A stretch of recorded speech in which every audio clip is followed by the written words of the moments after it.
Hello, this is the last moment. I'm here in Melbourne this time, after 30 years.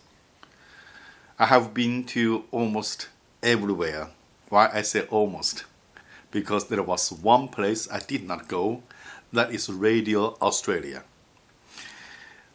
It's because I think the Radio Australia do not exist anymore. I searched on the internet. There is no such a organization anymore. Otherwise, I have been to everywhere I wanted to go. First, thanks to the Thai lady, Thai Australian lady. She took me to St Kilda Beach. From there, I found my old apartment. Okay, it's a very tiny apartment, but by that time, to me, it's huge. Because in China, I lived in a very small place. I had always lived in small places. So that was my first apartment, totally belonged to me. So I felt there's 2 bedrooms, there's a bathroom, there's a kitchen, there's a living kitchen. So I thought it was huge, but it's actually very tiny. So I was very happy I found this apartment and said goodbye to St Kilda Beach.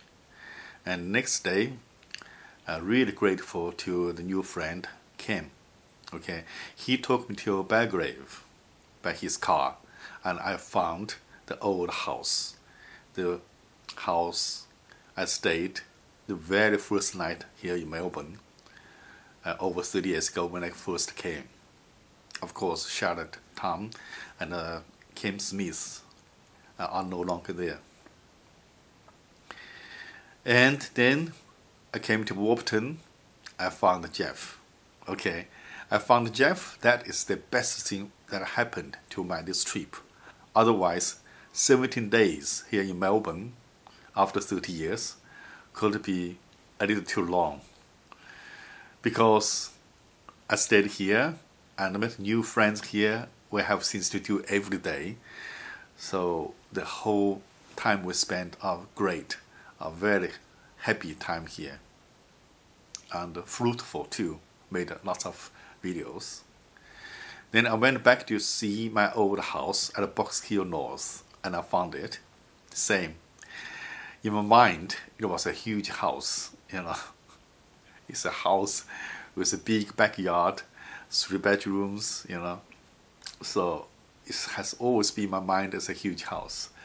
But actually this time I went to see, it's a tiny, tiny, small house. Anyway, I said goodbye to the house. Of course, Eileen Wang no longer there anymore. And I went to see Box Hill, the station. It turned out to be China. Okay, everyone speaks Chinese almost. Then I went to see the university. Also, in my memory, La Trobe University was huge. Because the university I started in Shanghai Conservatory of Music or other universities, the campus was small. But this time, I realized La Trobe University is also not so big. Especially the lake. In my memory, there's a huge lake. So when they talk to people, say, where's the big lake? People say, there's no big lake here. There's a couple of small lakes. Anyway, I found it.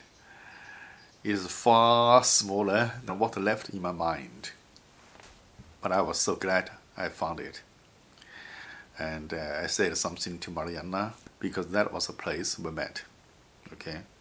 Then I took the city walking tour. The walking tour did not turn out to be what I expect. Of course, he gives a lot of information.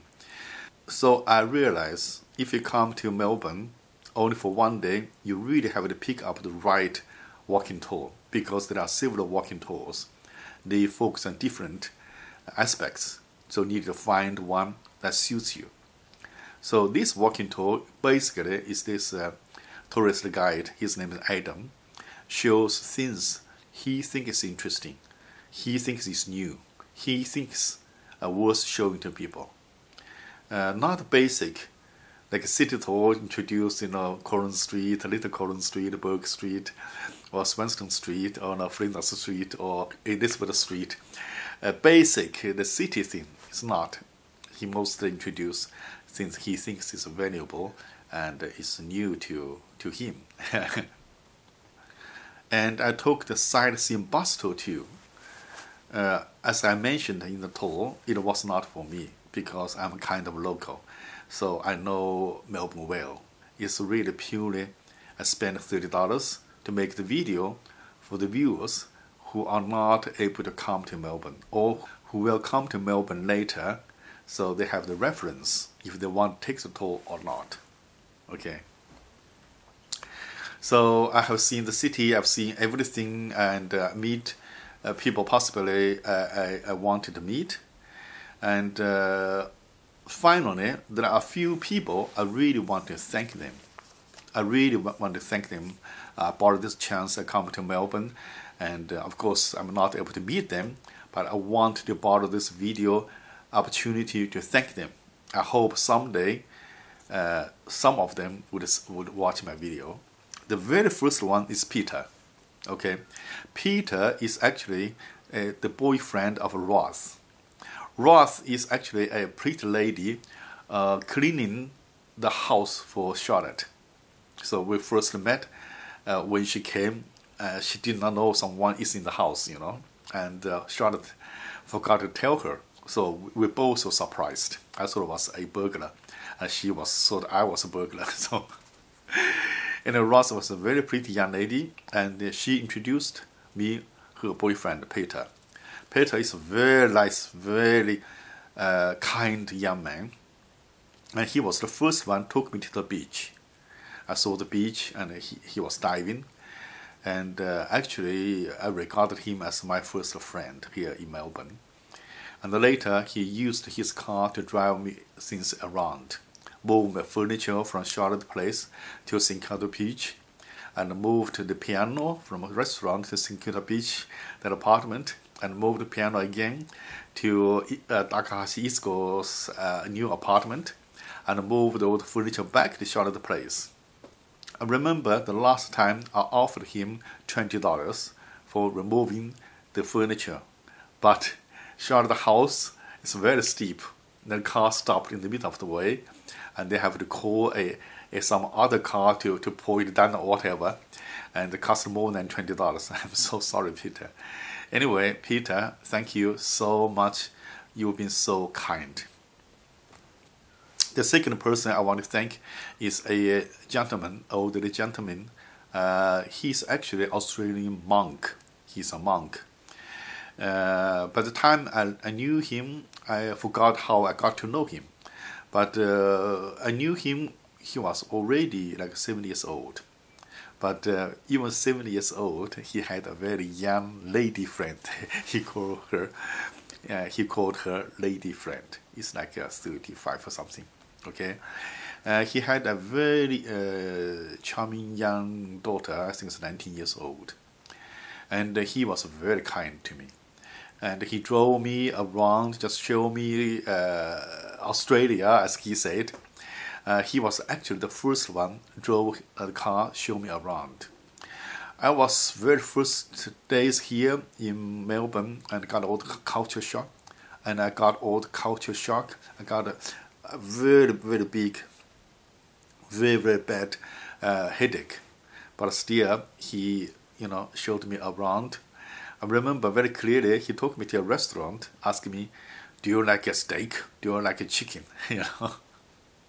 Then I said, "A steak and a chicken." Then he looked at me,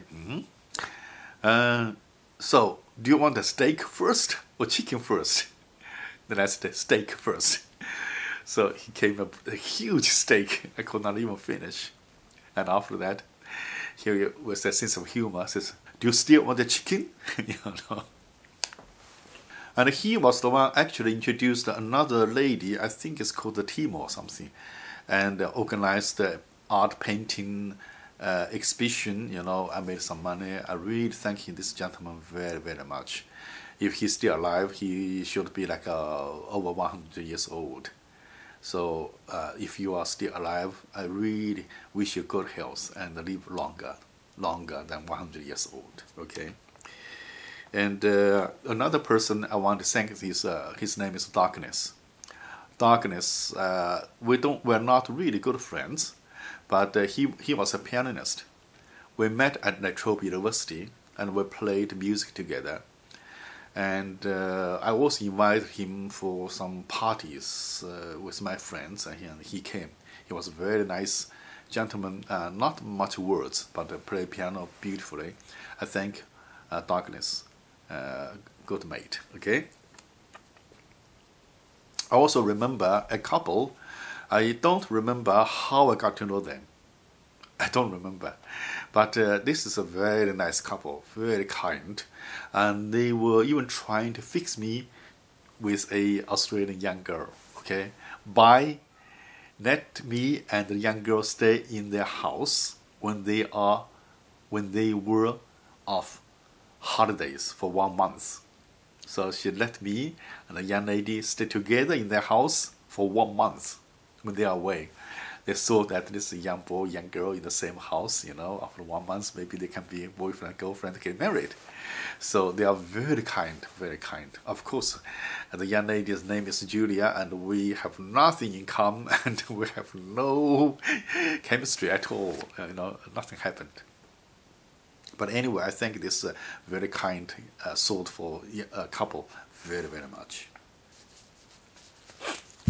I would also like to thank a gentleman who gave me a job. I think he is a kind of relative of Thomas' wife. Thomas' wife's cousin or something. We met here in Warburton. This is a man ran a plastic factory. And when we met, he got to know that I have some financial difficulties, could not find a job. Then he offered me a 1 month job in his factory.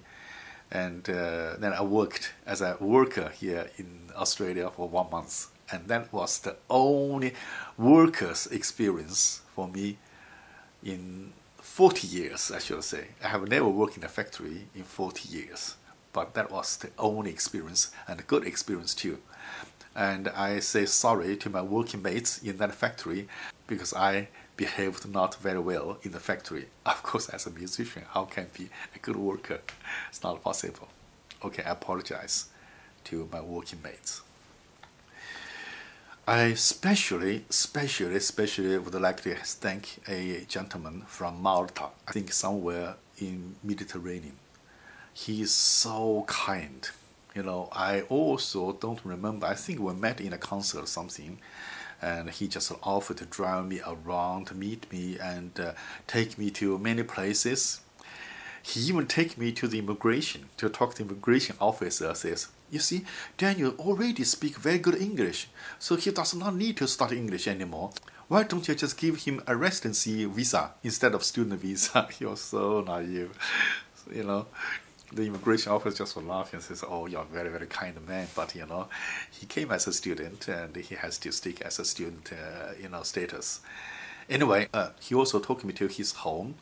I remember he lives in a very nice house close to a beach or somewhere, close to the waters.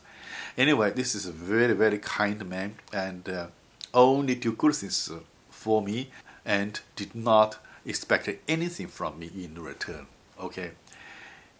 Thank you so much. I don't remember your name, but you are in my heart. I will never forget you. I also think that he introduced me to another lady. I also don't remember the name. Has a little problem with the neck. And she also gave me a lot of idea about art market here in Australia. Because first I came to Australia, I lived on selling paintings. Okay. I thank this lady very much too. I also thank my teacher at La Trobe University, a young lady teacher, introduced me to Bendigo Symphony Orchestra. So I got a job there. I played with Bendigo Symphony Orchestra. Thank you very much, my teacher. I also remember a lady, but I don't remember where I met her, and she introduced me to a school. She took me to her school, asking me to play bamboo flute and have a talk with the kids. for like 1 hour or something, and she gave me like $100. Okay, very nice person. And also I remember someone offered to drive me around from Radio Australia, drive me to Auburn or somewhere, meet me somewhere. I don't remember the name, but there are many good people, nice people I met during my stay here in Melbourne over 30 years ago. I just borrowed this opportunity. Thank all my old friends if you ever had a chance to watch the video, and also thank all the new friends I made and I'm going to make. Okay? It is my goodbye to Melbourne. Still, I say I love you so much. Melbourne was my home, and in the deep of my heart, you will be always part of my home. Thank you, Melbourne. Goodbye.